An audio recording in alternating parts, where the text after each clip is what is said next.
Vai esat pamanījuši, ka šodien par vienu un to pašu naudas summu var nopirkt mazāk nekā vakar? Pat nav jāklausās kārtējās ziņas par ikmēneša inflāciju. Ir skaidrs, ka pie vainas ir tieši tā. Un tas inflācijas izkostais rops, ko mēs novērojam mēneša gada ietvaros, ir sīkums salīdzinot ar to, ko tā nodara tai naudai, ko cenšamies krāt pensijas vecumam. Vienalga vai krājam to burkā un rokam dārzā vai arī noguldam bankā, inflācija ar labu apetīti ik pa laikam noēd gabaliņu no mūsu sūri grūti nopelnītās naudas. Bankas piedāvātie procenti par depozītu savukārt knapi nosec to pašu inflāciju. Un banka jau jums nekad nemaksās vairāk, jo tā nav ieinteresēta, lai jūs pelnītu, bet gan dara jūsu labā tieši tik daudz, lai jūs nestu savu naudu uz banku un no tās gūtu peļņu pati banka. Ko darīt un kā aizsargāt savu kapitālu? Gan to, kas nopelnīts ikdienā, gan to, kas noliks grūtākiem laikiem. Kā izvēlēties labāko naudas saglabāšanas veidu? Kā zināt, kas mūs sagaida nākotnē?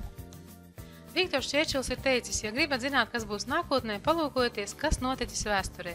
Vēsture vienmēr atkārtojas, vēsture dod mums konkrētu izpratni par šodienu un arī par rītdienu.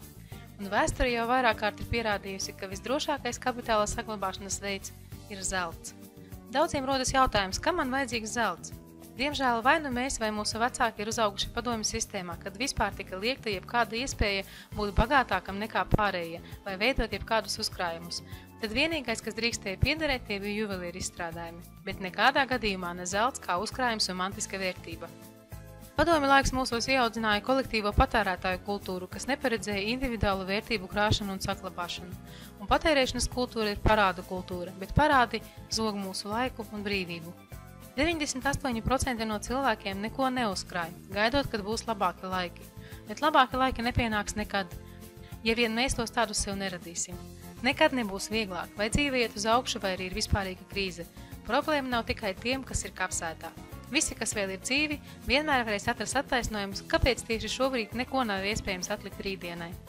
Civilizētajā pasaulē krāšanas kultūra tiek nodota no paudzes paudzē, un cilvēki ir pieraduši pie domas, ka ir jāuzkrāj tiem laikiem, kad nebūs vairs tekošo ienākumu, tai skaitā arī neparedzētiem gadījumiem, piemēram, pēkšņas darba nespējas gadījumam. Šajās valstīs ar senu uzkrājumu kultūru ir pieņemts, ka kamēr cilvēks strādā, viņš 10 līdz 20% no nopelnītā atliek tiem laikiem, kad nebūs veselības, kad vairs nebūs spēka strādāt, kad būs jāiet pensijā.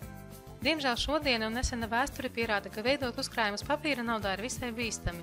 Katras valsts visai nesenā vēsturē ir atrodams vismaz viens naudas maiņas gadījums, kad nauda zaudējusi pusi un vairāk no savas vērtības vienā mirklī. Pēdējos 200 gados pasaulē savu vērtību ir zaudējušas 3800 valūtas. Latvijā 90 gadu laikā nauda ir mainījusies nu jau 6 reizes, vidēji 20 gados reizi. Reāli katra paudze ir pieredzējusi vismaz vienu naudas maiņu. Laikam lata nomaiņa uz eiro bija vienīgā, kad iedzīvotāji necieta katastrofālus finansiālus zaudējumus. Visi noteikti ļoti labi atceramies, kā bija, kad no rubļiem pārgājām uz latiem. Kā nauda, kuras vēl brīdi atpakaļ pietika žiguļu iegādē, pārvērtās 5 latos. Tāpretī zelta cena pēdējos gadu desmitos ir tikai kāpusi un pa šo laiku palielinājusies vairāk kārt. Ne tikai Latvijā, bet visā pasaulē uzticība papīra naudai kļūst ar vien mazāka un rodas loģisks jautājums, kādā veidā saglabāt savu nopelnīto, lai to neēstu laika zobs un inflācija. Līdz 71. gadam, kad tika atcelts zelta standarts, jeb naudas piesaisti zeltam, cilvēks jebkurā brīdī varēja ieiet bankā un apmainīt savu dolāru pret zeltu. Tagad tas vairs nav iespējams. Tagad aplūkojot jebkuru papīra naudas zīmi, nekur neatradīsiet tā piesaisti kādai konkrētai vērtībai, vēl vairāk. Ieraudzīsiet, ka tā nauda, ko esat nopelnījuši, nemaz nepieder jums, bet gan valstī. Jūs esat tikai īslaicīgs tās turētājs. Tas attiecas kā uz papīra naudu, tā arī uz monētām, tai skaitā arī zelta. Jebkādu valstu izdotās zelta monētas pirkt nav visai prātīgi, jo gluži tāpat kā papīra nauda, arī monētas juridiski pieder valstī, kas tās ir izkalusi. Monētas nav arī tīra zelta. Un, lai kāda būtu vērtība šajā monētā, jūs to varat bankai pārdot tikai par to nominālu, kas ir uzkalts uz tās virsū. Tātad, ja monētas nomināls ir piemēram $5, tad banka jums par to samaksās $5, kaut arī varbūt tajā būs zelta uz 25 vai pat uz $125. Tāpat nav vērts pirkt juvelieru izstrādājumus, jo juvelieru izstrādājumi būtībā gan ir, gan nav zelts, jo 585. prove norāda, ka izstrādājumā ir tikai 58,5% zelta. Katram juvelieru izstrādājumam cenai klāt nāk pievienotā vērtība, juveliera darbs. Ko zeltu pārdodot, neviens neņem vērā. Neviena banka šādu zeltu nepieņems, bet Lombards to pieņems par viszemāko cenu, kā lūžņus. Ja arī atradīsiet kādu privāto pircēju, kas būs gatavs maksāt dārgāk, visai grūti būs izrēķināt patieso zelta vērtību, jo ir praktiski neiespējami to izdarīt, kad izstrādājums nav no tīra zelta. Atgriežoties pie naudas. Arī tas, ko redzam savā internetbankā, ir ilūzija. Tā ir neeksistējoša virtuāla nauda, vienkārši skaitlis. Nu jau krietnu laiku bankas apmainās savā starpā nevis ar naudu, bet gan ar virtuāliem cipariem. Vai jūs varētu paņemt kredītu vairāk kārt, ieķīlājot vienu un to pašu dzīvokli? Nē. Toties banka var vienu un to pašu naudu palaist apgrozījumā vairāk kārtīgi, piemēram, izsniegt kredītos un vēl procentus klāt pielikt, kas aizņēmējiem būs jāatgriež. Tādā veidā no 1000 reālām naudiņām ir iespējams uztaisīt 10 000 nereālas, nekad neeksistējušas naudas, un tai klāt vēl pielikt procentus. Šo naudu nekad nebūs iespējams atdot, jo viņas vienkārši nav, tā neeksistē. Tas viss vienlaicīgi gan rada reālas naudas deficītu, gan arī samazina tās vērtību. Ja attiecinātu visu pasaulē sadrukāto naudu pret reālo jebkad iegūtā zelta daudzumu, uz šo brīdi uncē zelta, tā ir uz zeltu attiecināma mērvienība, kas sastāda aptuveni 31 gramu, būtu jāmaksā vairāk nekā $50,000. Interesants fakts. 40 gadus atpakaļ unce zelta maksāja $35, un par šo naudu varēja apģērbt vīrieti no galvas līdz kājām. Šodien unce zelta maksā apmēram $1300, un par šo naudu tieši tāpat var apģērbt vīrieti no galvas līdz kājām. Tas liecina par to, ka nevis zelta cena ir kāpusi, bet gan dolāra vērtība ir kritusies, jo zelta pirktspēja ir palikusi nemainīga. Vēsture nepielūdzami rāda, ka viss mainās – laiki, valdības, attiecības, produkti. Nemainīgs paliek tikai zelts. Zelts ir īpašs produkts. To cilvēce lieto jau vairāk nekā 5000 gadus. Tas ir bijis pazīstams kā norēķina līdzeklis jau 2000 gadus pirms mūsu ēras. Vairākus gadsimtus zelts bija pasaules nauda. Bet vēl līdz tam laikam, kad zelts kļuva par naudu, augstu tika vērtētas tā estētiskās īpašības un emocionālā iedarbība. No zelta visos laikos tikuši veidoti retākie un vērtīgākie mākslas darbi, ar ko tika rotātas pilis un baznīcas. No tā tika izgatavoti varas atribūti un apbalvojumi. Zelts vienmēr ir simbolizējis bagātību un varenību.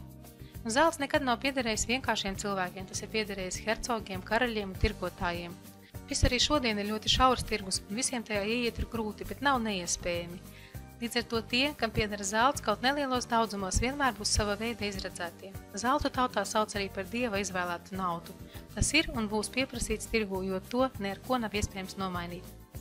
Tieši zelts ir visdrošākais kapitāla saglabāšanas veids, un tieši tīši 24 karātu ir 999,9 provis jeb investīciju zelts.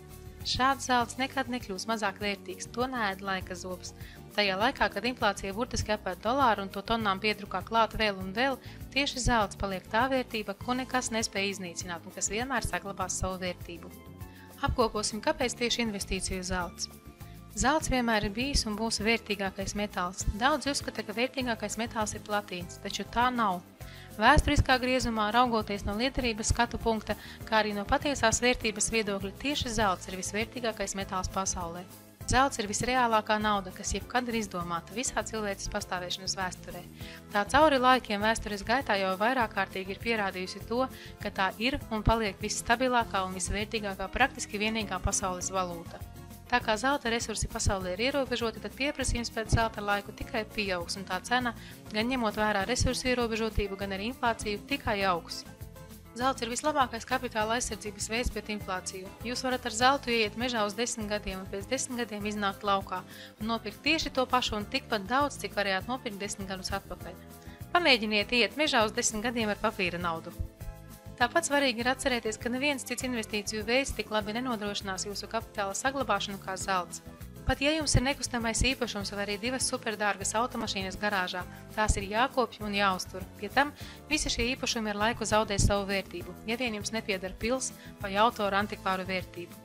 Un, ja runājam par likviditāti, jeb iespēju pārdot, tad nezinu, vai jums izdosies pārdot 1 kvadrātmetru zemes vai 1 istabu, lai nopirktu maizi iespējamā krīzes situācijā.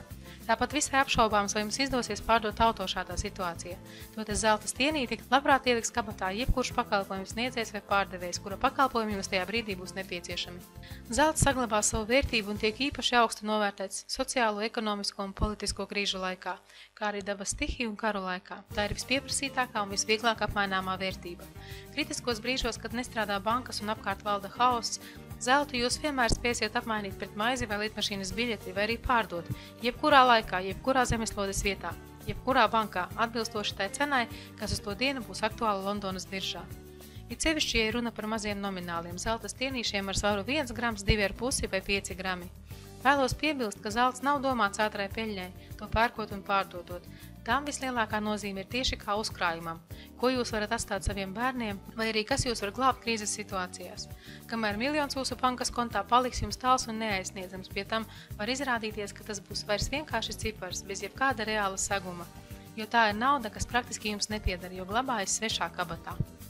No visa iepriekš minētā izriet, ka zeltam ir jākļūst par katra cilvēka finansiālās drošības pilvena pamats sastāvdaļu.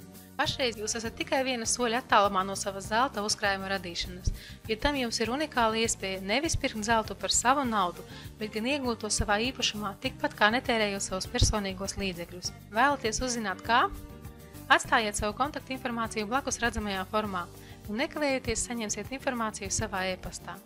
Mēs esam par nodrošinātu un brīvu sabiedrību, brīvu no parādiem un drošu finansiāli. Mēs jau tādi esam. Atstājiet savus kontaktus, iepazīstieties ar informāciju un piebiedrojieties.